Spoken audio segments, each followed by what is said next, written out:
Assalamualaikum warahmatullahi wabarakatuh.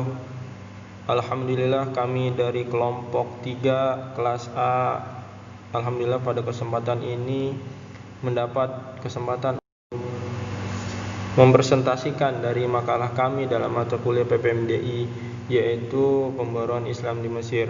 Tetapi sebelumnya marilah kita berdoa kepada Allah Subhanahu wa taala, karena sejatinya kita adalah hamba Allah yang selalu memohon kepadanya untuk diberi petunjuk, agar kita diberi jalan yang lurus, bukan jalan yang bengkok, sehingga kita dapat mengarungi kehidupan ini menjadi lebih baik lagi. Al-Fatihah. Pembaharuan Islam di Mesir, terdapat dua tokoh yang sangat berpengaruh pada pembahasan kali ini, yaitu Sayyid Jamaluddin Al-Afghani dan Syekh Muhammad.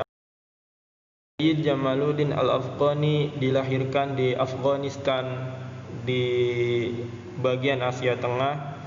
Ia melalui masa belajar pada masa kecilnya di Afghanistan, kemudian masa remaja ia pindah ke India. Di India inilah kemudian ia berkembang sehingga mampu menelaah pemikiran-pemikiran serta menjadi keprihatinannya dalam menilai masyarakat di sekitarnya. Dari India kemudian ia pindah ke Mesir. Di Mesir inilah kemudian ia mengajar di universitas tertua di dunia, yaitu Universitas Al-Azhar. Di Al-Azhar inilah kemudian ia bertemu dengan Syekh Muhammad Abduh, yang menjadi dua sejoli dengan menerbitkan majalah Al-Urwatul Wuthqa yang amat disegani dan ditakuti oleh penjajah negeri Islam pada saat itu, karena majalah inilah yang kemudian menjadi penggerak masyarakat Islam pada saat itu, karena kondisi Islam pada saat itu tidak jauh berbeda dengan kondisi Mesir yang dijajah oleh negara asing atau negara barat. Pada revolusi Mesir tahun 1882, Sayyid Jamaluddin Al-Afghani diasingkan ke Perancis karena terjadi sebuah pemberontakan sehingga dapat mengkhawatirkan dari goyahnya pemerintahan saat itu. Di Prancis inilah kemudian ia mendirikan Jamiatul Wuthqa. Kemudian di Turki inilah Sayyid Jamaluddin Al-Afghani meninggal. Yang kedua tokoh yang menjadi pembaharu Islam di Mesir yaitu Syekh Muhammad Abduh. Syekh Muhammad Abduh dilahirkan pada tahun 1849. Masa kecilnya ia belajar langsung kepada ayahnya mengenai dasar-dasar ilmu Islam. Kemudian masa remaja ia belajar di sebuah masjid di Tonto. Kemudian ia merasakan kecewaan karena pembelajaran yang selalu menerapkan metode hafalan sehingga menjadi monoton dan tidak variatif.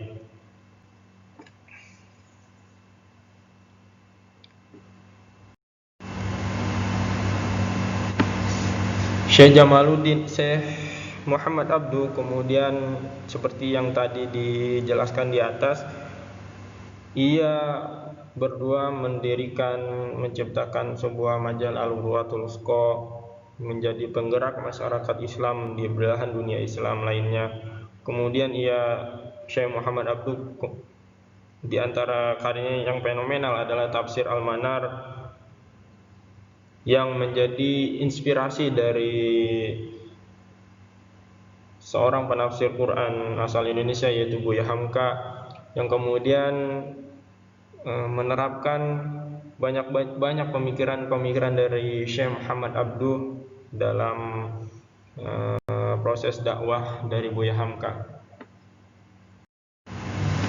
Pemikiran pembaruan Sayyid Jamaluddin Al-Afghani dan Syekh Muhammad Abduh. Yang pertama, mendekatkan masyarakat Islam kepada ajaran Islam.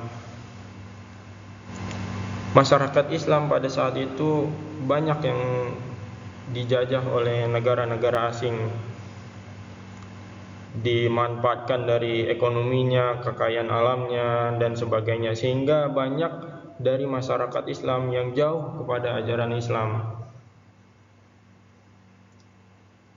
Yang kedua adalah melepaskan kungkungan penjajah dari negara asing. Resiko dari terjajahnya negara-negara Islam dari negara asing adalah dimanfaatkannya kekayaan alam yang ada di negara itu. Kemudian dikuasainya faktor ekonomi, kebudayaan, dan sebagainya. Syekh Muhammad Abduh dan Jamaluddin Al-Afghani inilah kemudian menginisiasi melakukan pemberontakan kepada negara asing untuk melepaskan dari penjajahan sehingga Islam menjadi negara yang bebas. Negara Islam menjadi negara yang bebas, kemudian merdeka dan bisa menjadi mandiri. Kemudian yang ketiga adalah masyarakat Islam harus cerdas dan terpelajar. Masyarakat Islam harus cerdas dan terpelajar, inilah kemudian menjadi inisiatif dari tokoh pembaru Islam di Indonesia, yaitu Ki Haji Ahmad Dahlan dengan Muhammadiyah tahun 1912 Masehi dan Ki Haji Hasyim Asy'ari dengan Nahdlatul Ulama tahun 1926 Masehi. Muhammadiyah menjadi pelopor pendidikan Islam pada masa saat itu, pelopor pembaru Islam pada masa itu dengan menghilangkan praktik-praktik yang menjurus kesyirikan dalam dunia Islam, yang kemudian juga menjadi tonggak penggerak dalam melawan penjajahan Belanda. Ki Haji Hasyim Asy'ari dengan Nahdlatul Ulama yang didirikan tahun 1926,